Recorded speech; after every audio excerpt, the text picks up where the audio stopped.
Hi friends, मैं आकांक्षा Sharma GK with आकांक्षा में आपका स्वागत करती हूँ। एमपीएससी प्री 2024 की हमारी प्रीलिम्स की पी सीरीज़ चल रही थी, जिसमें हमारे 24 वीडियो हो चुके थे। बहुत दिनों से पी सीरीज़ ला नहीं पाई थी। मैंने आपको बताया था कि एमपीएससी प्रीलिम्स के नोट्स तैयार हो रहे हैं, जो कि अपडेट हो चुके हैं। पूरे नोट 10 बुकलेट इसमें आपको मिलेंगी। बहुत ही ईजी भाषा में फ्लो चार्ट का यूज़ करते हुए, बुलेट फॉर्म का यूज़ करते हुए, टेबल फॉर्म का यूज़ करते हुए नोट्स बनाए गए हैं। बहुत ही सरल तरीके से नोट्स बनाए गए हैं, आपको पढ़ने में बहुत अच्छा लगने वाला है। और इसकी जानकारी क्या है, इसमें सब मैं आगे बताऊंगी। साथ में जिससे मैं आपको पढ़ा रही हूँ अभी ब्राह्मण ग्रंथ, वो भी उन्हीं नोट्स से ही पढ़ा रही हूँ, उसी में से ही पेजेस लेकर मैं आपको ये ब्राह्मण ग्रंथ पढ़ा रही हूँ। ब्राह्मण ग्रंथ जो कि यूनिट 1 में एक नया सब्जेक्ट जुड़ा है। यूनिट 1 के बहुत सारे टॉपिक मैंने आपको करा दिए, जैसे वेद करवाया था मैंने आपको, बोधिसत्व करवाया था, उसी के ही तारतम्य में ये ब्राह्मण ग्रंथ है। सबसे पहले हम ये पढ़ेंगे कि ब्राह्मण ग्रंथ होता क्या है। तो वेदों का गद्य में व्याख्या करने वाला, जो वेद होते हैं, वेद संस्कृत में होते हैं, पद्य भाषा में लिखे हुए होते हैं, उस वेद को गद्य में व्याख्या करने वाला, मतलब गद्यांश के रूप में जो व्याख्या करने वाला खंड होता है, वो ब्राह्मण कहलाता है। ये आपसे अगर मेंस में भी पूछे 3 नंबर में, तो भी आप लिख सकते हो कि वेदों का गद्य में व्याख्या करने वाला खंड क्या कहलाता है, ब्राह्मण कहलाता है। वरीयता के क्रम में ब्राह्मण वैदिक वाक्य का दूसरा भाग है, मतलब वैदिक जो वेद आते हैं उनके बाद अगर कोई दूसरे नंबर पर आता है तो वैदिक ग्रंथ ब्राह्मण ही आता है। तो मतलब वेदों के बाद दूसरे नंबर पे क्या आता है, वेदों के बाद दूसरे नंबर पर आता है ब्राह्मण, याद रखिएगा। अब इसके आपके एग्जाम में कैसे कैसे क्वेश्चन पूछ सकते हैं, क्या क्वेश्चन इसमें आ सकते हैं, और मतलब ब्राह्मण ग्रंथ से कैसे क्वेश्चन पूछेंगे, ये सब इसके प्रकार क्या होते हैं, ये सब हम आगे पढ़ते हैं। इसमें गद्य के रूप में देवताओं की तथा यज्ञ की व्याख्या की गई है। किसकी की गई है? इसमें गद्य के रूप में देवताओं की व्याख्या की गई है, यज्ञ की व्याख्या की गई है, और मंत्रों पर भी भाष्य दिया गया है, मतलब मंत्रों पर भी बात की गई है। तो आपसे पूछ सकते हैं ब्राह्मण में ग्रंथ में किसकी बात की है, तो याद रखिएगा देवताओं की बात की गई है और यज्ञ की बात की गई है। इसके अलावा मंत्रों पर भी भाष्य दिया गया है। इसकी भाषा वैदिक संस्कृत है, ये भी याद रखिएगा। ब्राह्मण ग्रंथों की भाषा कैसी है, तो ब्राह्मण ग्रंथों की भाषा जो है वैदिक संस्कृत है। चारों वेदों का या एक से अधिक ब्राह्मण है, मतलब चारों जो वेद हैं, ऋग्वेद, यजुर्वेद, सामवेद, अथर्ववेद, उनका या तो एक ब्राह्मण है या एक से ज़्यादा ब्राह्मण है। किस वेद के कौन कौन से ब्राह्मण हैं, ये हम आगे पढ़ेंगे। वेदों की जो मूल भाषा है वो संस्कृत है। सबसे पहले एक बार ये देख लीजिएगा कि कौन कौन से ब्राह्मण ग्रंथ हैं वर्तमान में हमारे। सबसे पहला है ऋग्वेद। ऋग्वेद के कौन से ब्राह्मण ग्रंथ हैं? ऋग्वेद के हैं ऐत्रेय और कौशितकी। यहाँ से तो 100% एक प्रश्न बनता ही बनता है, अब ये ध्यान रखिएगा। ये एमपीपीएससी में नहीं पूछे तो ब्राह्मण ग्रंथ से क्या ही पूछेगा, मतलब ये आपसे पूछ सकते हैं कि जो षड्विंश ब्राह्मण ग्रंथ है वो किसका है। षड्विंश ब्राह्मण ग्रंथ किसका है, तो षड्विंश ब्राह्मण ग्रंथ किसका है? सामवेद का है। षड्विंश ब्राह्मण ग्रंथ किसका है? सामवेद का। ऐसे पूछ सकते हैं। ये आपसे पूछ सकते हैं गोपुत्र ब्राह्मण ग्रंथ किसका है, तो गोपुत्र ब्राह्मण ग्रंथ है अथर्ववेद का। गोपुत्र किसका है? अथर्ववेद का है। तो ऐसे ही ऋग्वेद के कौन कौन से हैं? ऋग्वेद का है एक तो ऐत्रेय है, एक है कौशितकी। इसके बाद यजुर्वेद का कौन सा है? यजुर्वेद का है शतपथ और तैत्तिरीय। ये तो यजुर्वेद का कौन सा है? एक तो शतपथ है और एक क्या है? एक तैत्तिरीय है। इसके बाद सामवेद का अगर आपसे पूछे तो सामवेद का एक तांडे है और एक षड्विंश है। इसके अलावा अथर्ववेद का आपसे पूछेंगे तो अथर्ववेद का गोपथ है। चारों वेद हैं। ऋग्वेद के 2 हैं ऐत्रेय और कौशितकी, यजुर्वेद के 2 हैं शतपथ और तैत्तिरीय, सामवेद के 2 हैं तांडे और षड्विंश, और अथर्ववेद का एक है गोपथ। अथर्ववेद के कितना है? एक है, केवल गोपथ है। ये टोटल कितने हुए? टोटल देख लीजिए, टोटल ब्राह्मण ग्रंथ कितने हो गए हैं? टोटल ब्राह्मण ग्रंथ हो गए हैं 7। टोटल ब्राह्मण ग्रंथ कितने हो गए हैं? 7 हो गए हैं। ऋग्वेद के 2, यजुर्वेद के 2, सामवेद के 2 और अथर्ववेद का मतलब 3 ऊपर के 6 हो गए, 2 2, और अथर्ववेद का एक 7, मतलब टोटल जो मेन ब्राह्मण ग्रंथ है वो 7 ब्राह्मण ग्रंथ है, याद रखना है। अगला क्वेश्चन देखते हैं।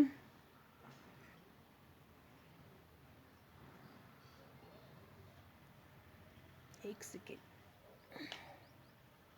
अब ब्राह्मण ग्रंथ क्या होते हैं, इनकी भाषा क्या है, किस श्रेणी में देखें, ये जो भी ये जिससे मैं पढ़ा रही हूँ फ्रेंड, ये एमपीपीएससी प्रीलिम्स की यूनिट 1 के ही नोट्स हैं, सेम ऐसे ही तैयार इनको किया गया है।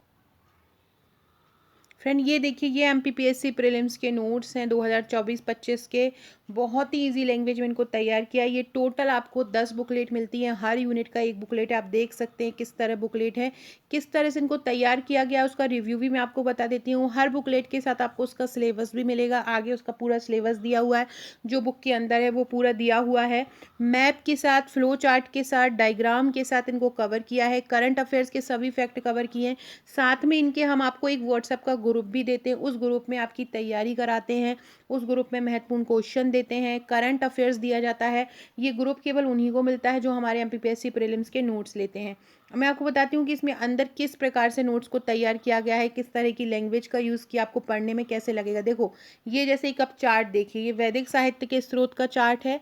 अब इसमें मैंने एक चार्ट में सब कुछ बता दिया है। वेदांग, देखिए ये वेदांग कितने हैं, उपवेद कितने हैं, संहिता वेद कितने हैं, ब्राह्मण कितने हैं, ऋग्वेदिक साहित्य की उत्पत्ति, उत्तर वैदिक की उत्पत्ति कैसे हुई। तो ये देखिए, आप एक पूरा आपको एक चार्ट में ही आपको मिल जाएगा। ये पूरा एक चार्ट है, पूरा चार्ट में ही आपको सब कुछ मिल जाएगा। ये पूरा का पूरा एक पूरा वैदिक साहित्य जो है आपका यूनिट 1 में जो नया टॉपिक जुड़ा है, चार्ट से भी समझ सकते हैं, आप देख सकते हैं। ब्राह्मण कितने हैं, आरण्यक किस उसमें आता है, उपनिषद क्या है, कल्पसूत्र क्या है, इस प्रकार के चार्ट का यूज़ किया गया है। इस प्रकार से ये देखिए, इस प्रकार से हैंड रिटन ये यूनिट जो 2 है, मध्य प्रदेश स्पेशल है, मध्य प्रदेश का इतिहास, उसमें इस तरह के नोट्स कवर बनाए गए हैं। आप देख सकते हैं एक नया टॉपिक जुड़ा हुआ है, मध्य प्रदेश विश्व धरोहर स्थल, तो उसको इस प्रकार से मैप में कवर किया गया है, मैप बनाया है हैंड रिटन, और हैंड रिटन इस प्रकार से क्वेश्चन फॉर्म कवर किए, जैसे पढ़ने में बहुत अच्छा लगेगा आपको।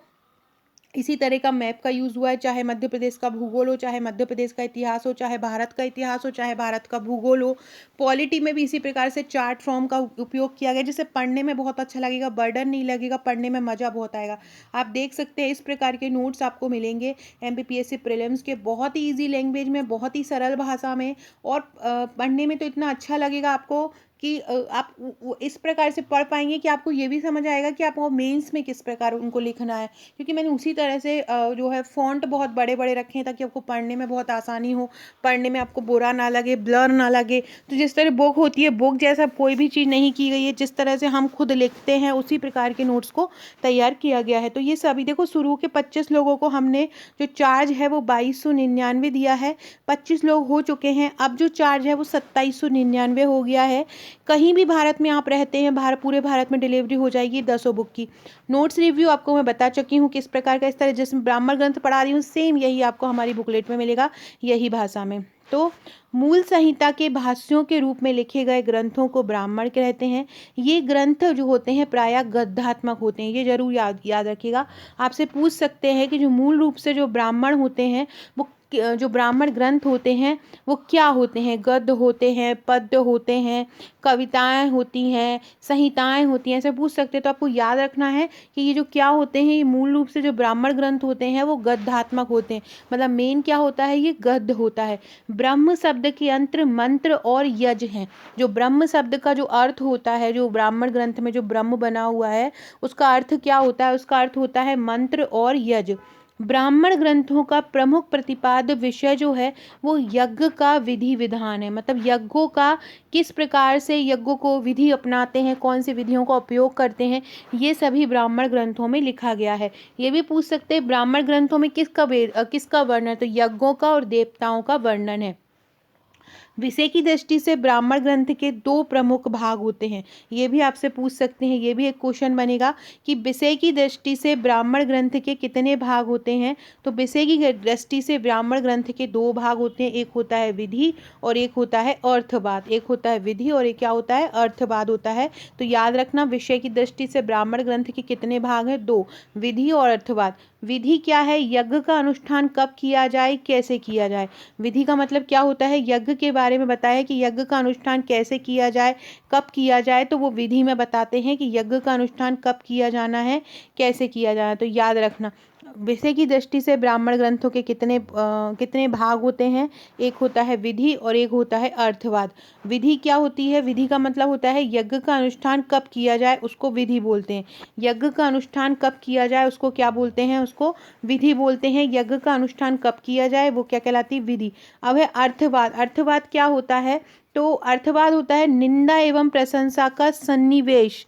मतलब अर्थवाद में जहाँ निंदा का भी वर्णन हो और जहाँ प्रशंसा का भी वर्णन हो उसको क्या बोलते हैं, उसको अर्थवाद बोलते हैं। जहाँ पर निंदा का भी वर्णन हो और प्रशंसा का भी वर्णन हो वो क्या कहलाता है, निंदा और प्रशंसा का वर्णन अर्थवाद कहलाता है। याद रखिएगा क्या, निंदा और प्रशंसा का वर्णन अर्थवाद कहलाता है। और जिसमें यज्ञ निषिद्ध मतलब जो चीज़ें यज्ञ में ना डाली जाएं उन वस्तुओं की निंदा की जाती है, जो यज्ञ के विरोध की हो उन वस्तुओं की निंदा की जाती है। तथा जिनमें यज्ञ के लिए जो अच्छी चीज़ें होती हैं, मतलब जो अच्छी चीज़ होती जो यज्ञ के लिए फ़ायदा देती है, मतलब यज्ञ से देवता खुश होते हैं, उनकी अर्थवाद में प्रशंसा की है। और जिनसे यज्ञ में बुरा होता है, जो यज्ञ में निषेध है, उसकी निंदा की गई। तो अर्थवाद में ये बताया गया है। और जो विधि है, विधि में क्या बताया गया है, यज्ञ का अनुष्ठान कब किया जाए, ये विधि में बताया गया है। अगला देखते हैं, अगला फैक्ट।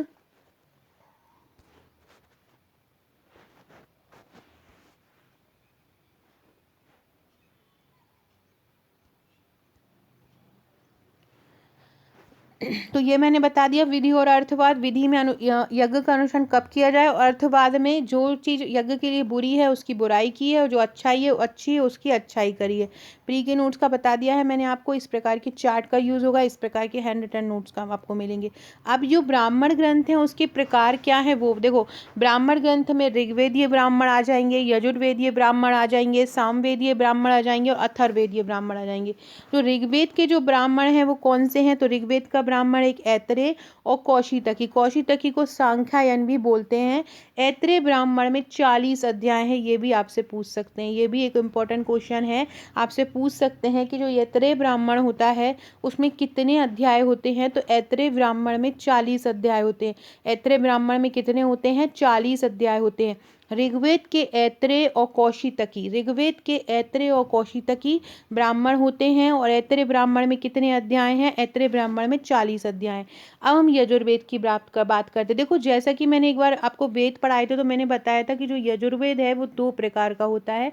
एक होता है शुक्ल यजुर्वेद और एक होता है कृष्ण यजुर्वेद। मतलब एक होता है सफ़ेद यजुर्वेद और एक होता है काला यजुर्वेद। तो ऐसे ही जो ब्राह्मण हैं वो शुक्ल वेद का शुक्ल जो वेद है उसका अलग है, शुक्ल यजुर्वेद का अलग है और कृष्ण यजुर्वेद का अलग है। जो ब्राह्मण ग्रंथ हैं वो शुक्ल यजुर्वेद के अलग हैं और जो कृष्ण यजुर्वेद है उसका अलग है। तो ये अब जो शुक्ल यजुर्वेद है उसके बारे में पढ़ते हैं। शुक्ल यजुर्वेदीय ब्राह्मण में शतपथ ब्राह्मण सभी ब्राह्मण ग्रंथों में सबसे महत्वपूर्ण माना गया है। देखो हमने पढ़ा था ऊपर 7 ब्राह्मण ग्रंथ हैं टोटल, ऋग्वेद के 2, यजुर्वेद के 2, अथर्ववेद के 2 और सामवेद का 1। तो ऐसे हमने टोटल 7 पढ़े थे। तो सातों ब्राह्मण में जो सबसे महत्वपूर्ण ब्राह्मण है वो शतपथ ब्राह्मण है। आपसे पूछेंगे कि सबसे महत्वपूर्ण ब्राह्मण ग्रंथ कौन सा है, तो सबसे महत्वपूर्ण या सबसे बड़ा, सबसे महत्वपूर्ण या सबसे बड़ा, इन सभी जो ब्राह्मण ग्रंथ हैं उनमें सबसे बड़ा ब्राह्मण ग्रंथ कौन सा है, तो सबसे बड़ा ब्राह्मण ग्रंथ है शतपथ ब्राह्मण ग्रंथ। याद रखना ये वाला क्वेश्चन भी मतलब 99% ये क्वेश्चन पूछा जा सकता है कि सभी ब्राह्मण ग्रंथों में सबसे बड़ा ब्राह्मण ग्रंथ कौन सा है, तो सबसे बड़ा ब्राह्मण ग्रंथ है शतपथ ब्राह्मण। कौन सा, शतपथ ब्राह्मण। यह ग्रंथ विशालकाय है तथा यज्ञ अनुष्ठान का सर्वोत्तम प्रतिपादक है। आपसे पूछेंगे कि इन सबसे ज़्यादा जो इतने सारे ब्राह्मण ग्रंथ हैं इन सभी ब्राह्मण ग्रंथों में सर्वश्रेष्ठ प्रतिपादक कौन सा है यज्ञ अनुष्ठान का, तो यही है, शतपथी है। गार्गी तथा याज्ञवल्क्य के शास्त्रार्थ मतलब जो गार्गी तथा जो याज्ञवल्क्य हैं उन्होंने शास्त्रों के लिए ऋषियों की शिष्य परंपरा तथा प्रसिद्ध मनु एवं मत्स्य की कथा भी शतपथ में आती है जो सर्वत्र व्याख्यात है। तो आपसे पूछेंगे तो गार्गी और याज्ञवल्क्य की जो कथा है, ऋषियों की जो शिष्य परंपरा है वो किस वेद में आती है, तो वो शतपथ वेद में आती है। आपको याद रखना है, जो सर्वत्र विख्यात है। ये हो गया आपका क्या, शुक्ल यजुर्वेदीय। अब है कृष्ण यजुर्वेदीय। कृष्ण यजुर्वेदीय शुक्ल का कौन सा है, शतपथ, और कृष्ण का कौन सा है, कृष्ण का है तैत्तरीय ब्राह्मण। याद रखना, कृष्ण का कौन सा है, कृष्ण का तैत्तरीय है और शुक्ल का कौन सा है, शुक्ल का शतपथ है। कृष्ण यजुर्वेदीय ब्राह्मण जो है तैत्तिरीय ब्राह्मण, ये 3 भागों में विभक्त होता है, जिसे हम कांड कहते हैं। कृष्ण यजुर्वेदी क्या होता है, 3 भागों में बटा हुआ होता है, जिसको हम क्या कहते हैं, जिसको हम कांड कहते हैं। कितने भागों में बटा हुआ रहता है, ये 3 भागों में बटा हुआ रहता है। कितने में बटा हुआ रहता है, ये 3 भागों में बटा हुआ रहता है, जो उसको हम क्या बोलते हैं, इसको हम कांड बोलते हैं।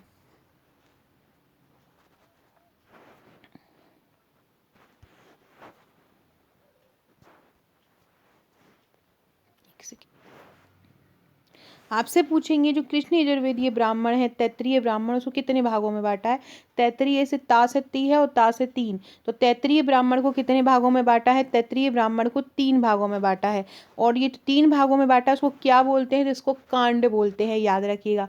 हमने शुक्ल यजुर्वेदीय पढ़ा, शुक्ल यजुर्वेदीय शतपथ ब्राह्मण है। शुक्ल यजुर्वेदीय में आपसे पूछेंगे कौन सा ब्राह्मण सभी ब्राह्मण ग्रंथों में सबसे विशाल है, तो शतपथ ब्राह्मण ही सबसे विशाल है। किस ब्राह्मण ग्रंथ में यज्ञ अनुष्ठान का सर्वोत्तम वर्णन किया है, शतपथ ब्राह्मण में किया है। कृष्ण यजुर्वेदीय ब्राह्मण का कौन सा ब्राह्मण है, तैत्तिरीय ब्राह्मण है। तैत्तिरीय ब्राह्मण कितने भागों में विभक्त है, 3 भागों में विभक्त है। और जो इसको जो 3 भागों में विभक्त है, उसको क्या बोलते हैं, उसको कांड बोलते हैं। इस प्रकार से क्वेश्चन पूछा जा सकता है। अब पढ़ते हैं सामवेद। सामवेद के ब्राह्मण ग्रंथों की संख्या 8 है, लेकिन 2 इसमें प्रमुख होते हैं। कौन कौन से हैं, एक है तांडव महाब्राह्मण, षड्विश या सामविधान ब्राह्मण, आर्षे, देवताध्याय, संहितोपनिषद ब्राह्मण तथा वंश ब्राह्मण। इसमें तांडव महाब्राह्मण जो है वो सामवेदीय ब्राह्मण में प्रमुख है। क्या होता है सामवेद, इसमें संगीत के बारे में वर्णन है। ये मैंने इसको इनके जो गाता होते हैं, जो सामवेद को गाते हैं, वो क्या कहलाते हैं, ये सभी मैंने पिछले वीडियो में बता चुकी हूँ। फिर से एक बार अभी मैं रिवीजन करवा दूंगी। मेरे नोट्स में से एक चार्ट है, उस चार्ट में पूरा रिवीजन का दिया हुआ है, पूरे वेदों का पीछे, तो वो उससे आपको पूरा पूरा रिवीजन हो जाएगा। अथर्ववेद से संबद्ध केवल एक ही ब्राह्मण है। गौ सामवेद में 2 हैं, ऋग्वेद में 2 हैं, यजुर्वेद में 2 हैं, लेकिन अथर्ववेद से संबद्ध क्या है, अथर्ववेद से संबद्ध केवल एक ही ब्राह्मण ग्रंथ है। अथर्ववेद से संबद्ध केवल एक ही ब्राह्मण है, उसका नाम क्या है, गोपत ब्राह्मण। गोपत ब्राह्मण भी जो है वो 2 भागों में बटा हुआ है। गोपत ब्राह्मण भी कितने में, 2 भागों में बटा हुआ है। एक तो है पूर्व गोपत और दूसरा है उत्तर गोपत। याद रखिएगा, अथर्ववेदीय ब्राह्मण ग्रंथ को कितने भागों में बांटा है, तो जो अथर्ववेदीय ब्राह्मण ग्रंथ है वो 2 भागों में बटा हुआ है। एक तो है पूर्व गोपत और उत्तर गोपत। जो पूर्व गोपत है उसमें 5 प्रपाठक हैं और जो उत्तर गोपत है उसमें 6 प्रपाठक हैं। एक और बार बोल रही हूँ, अथर्ववेदीय ब्राह्मण का एक ही ब्राह्मण है, गोपत ब्राह्मण। गोपत ब्राह्मण के 2 भाग हैं, एक है पूर्व गोपत और एक उत्तर गोपत। पूर्व गोपत में 5 प्रपाठक हैं और उत्तर गोपत में 6 प्रपाठक हैं। ये सभी फैक्ट याद रखिएगा। ये देखिए, ये चार्ट आपको मेरे प्रीलिम्स के नोट्स में मिलेगा, बहुत ही इसमें पूरा रिवीजन आपका हो जाएगा। सबसे पहले ऋग्वेद पद्य में होते हैं। इसकी जो शाखाएं हैं वो कौन कौन सी हैं, साकल, बालखिल्य और वाशकल। इनके पुरोहित कौन से हैं, होत, मतलब इनके जो गाता है, इनके जो पुजारी होते हैं, जो इनके वेदों को गाते हैं, इसमें जो रचनाएं होती हैं उनको होत बोलते हैं। इनकी विषय वस्तु क्या है ऋग्वेद की, इसमें देवताओं की स्तुतियां हैं। ऋग्वेद का ब्राह्मण कौन कौन से हैं, ऐत्रेय और कौशितकी। ऋग्वेद के आरण्यक कौन से हैं, ऐत्रेय और कौशितकी। ऋग्वेद के उपनिषद कौन से हैं, ऐत्रेय और कौशितकी। अब है यजुर्वेद। यजुर्वेद में पद्य और गद्य दोनों का प्रयोग किया गया है, मतलब गद्य भी है इसमें और पद्य भी है। यजुर्वेद की 2 शाखाएं हैं, एक है शुक्ल शाखा और एक है कृष्ण शाखा। शुक्ल शाखा के कौन कौन है, कान्व है, माध्यनिधि है, वात्सनेयी है। कृष्ण में कौन कौन सी शाखा है, काठल है, कपिष्ठल है, मैत्रेय है, तैत्रेय है। पुरोहित कौन होते हैं यजुर्वेद के, तो अर्धवयु होते हैं। विषय वस्तु क्या है यजुर्वेद की, यज्ञ, कर्मकांड, बलि प्रथा, ये यजुर्वेद में वर्णन है। यजुर्वेद के ब्राह्मण कौन से हैं, शतपथ ब्राह्मण, मैत्रेय, तैत्रेय। अरण्यक के ब्राह्मण कौन से हैं, यजुर्वेद के अरण्यक कौन से हैं, ब्रह्मदरण्यक है, मैत्रायणी है, तैत्रेय है। ये यजुर्वेद के अरण्यक है। यजुर्वेद के उपनिषद कौन से हैं, ब्रह्मदरण्यक है, तैत्रीय है, कंठ है, ईश है, श्वेताश्वर है, मैत्रायणी है, महानारायण है। अब है सामवेद। सामवेद की 3 शाखाएं हैं, कौधुम, राजनीय, जैमिनीय। सामवेद के पुरोहित क्या कहलाते हैं, जो सामवेद के संगीत को गाते हैं वो उद्गाता कहलाते हैं। सामवेद की विषय वस्तु क्या है, संगीत और गायन। सामवेद के ब्राह्मण कौन से हैं, जैमिनीय, पंचविश, ताड़व और महा। सामवेद के अरण्यक कौन से हैं, छांदोग्य, जैमिनीय, तावलकार। सामवेद के उपनिषद कौन से हैं, छांदोग्य, जैमिनीय, केन। अब है लास्ट में अथर्ववेद। अथर्ववेद में गद्य का वर्णन होता है। इसकी 2 शाखाएं हैं, शौनक और पिप्पलाद, ये बहुत महत्वपूर्ण है अथर्ववेद की शाखाएं। इसके 2 पुरोहित जो होते हैं वो ब्राह्मण कहलाते हैं अथर्ववेद के। अथर्ववेद की विषय वस्तु क्या होती है? जादू टोना, भूत पिशाच, वशीकरण। और अथर्ववेद का ब्राह्मण कौन सा होता है? गोपत होता है। अथर्ववेद का आरण्यक नहीं होता। अथर्ववेद का जो उपनिषद होता है वो मांडुक्य और उपनिषद होता है। तो ये अथर्ववेद का, इस प्रकार आप देख सकते हैं एक चार्ट में सब कुछ। ऐसे ही हर सब्जेक्ट के हर यूनिट के इसी प्रकार से पूरा जो टॉपिक है इसी प्रकार चार्ट में बता दिया गया है, तब आपको याद करने में, एक बार रिवीजन करने में आपको कोई प्रॉब्लम ना आए। इसी प्रकार की चार्ट आपको मिलेगी। इसमें कुछ क्वेश्चन है जो आ सकते हैं, जैसे कि आपसे पूछेंगे कि ऋग्वेद के बाद वैदिक साहित्य में सबसे बड़ा ग्रंथ कौन सा है? तो ऋग्वेद के बाद जो वैदिक साहित्य में सबसे बड़ा ग्रंथ है वो शतपथ ब्राह्मण। एक और पूछेंगे कि कौन सा ब्राह्मण ग्रंथ राज्य अभिषेक का वर्णन करता है? तो ऐतरेय ब्राह्मण ग्रंथ जो है वो राज्य अभिषेक का वर्णन करता है। कौन सा? ऐतरेय ब्राह्मण ग्रंथ है जो राज्य अभिषेक का वर्णन करता है। कौन सा करता है? ऐतरेय ब्राह्मण ग्रंथ जो है वो राज्य अभिषेक का वर्णन करता है। अब ये है उपवेद सूत्र ग्रंथ और ब्राह्मण ग्रंथ में अंतर, ये हम कल पढ़ेंगे। फ्रेंड्स ये जो ये इस प्रकार के मैप का आपको यूज़ मिलेगा जो आपका मध्य प्रदेश का इतिहास है उसमें इस प्रकार के पुरातात्विक स्थल। इसके बाद मैं बोल रही थी रिवीजन पॉइंट मिलेंगे। तो जैसे कि यूनिट 1 है उसमें ऋग्वेद है, ऋग्वेद के बारे में पूरा देखो इस प्रकार से है। यजुर्वेद का इस तरह रिवीजन, सामवेद का, अथर्ववेद का। तो ये सभी न्यू सिलेबस के अकॉर्डिंग है, बहुत सरल भाषा में। भाषा आप देख सकते हैं किस तरह से कवर है। जिस तरह से ये टॉपिक है आप सोचेंगे डायरेक्ट आप टेस्ट सीरीज लगा ले, तो टेस्ट सीरीज आप इनको डायरेक्ट टेस्ट सीरीज नहीं लगा सकते हो, इसलिए मैंने टेस्ट अभी थोड़ा सा होल्ड कर दिया था, क्योंकि आपको पहले थ्योरी पढ़ना पड़ेगा, उसी के बाद आप ही जो है एमसीक्यू लगा पाएंगे। डिस्क्रिप्शन बॉक्स से आपको मेरे व्हाट्सएप, टेलीग्राम, फेसबुक, ट्विटर का लिंक मिल जाएगा, ज्वाइन कर लीजिएगा अगर आपने अभी तक ज्वाइन नहीं किया है तो। और वीडियो अच्छा लगे तो लाइक शेयर कीजिएगा। Okay friends, thank you.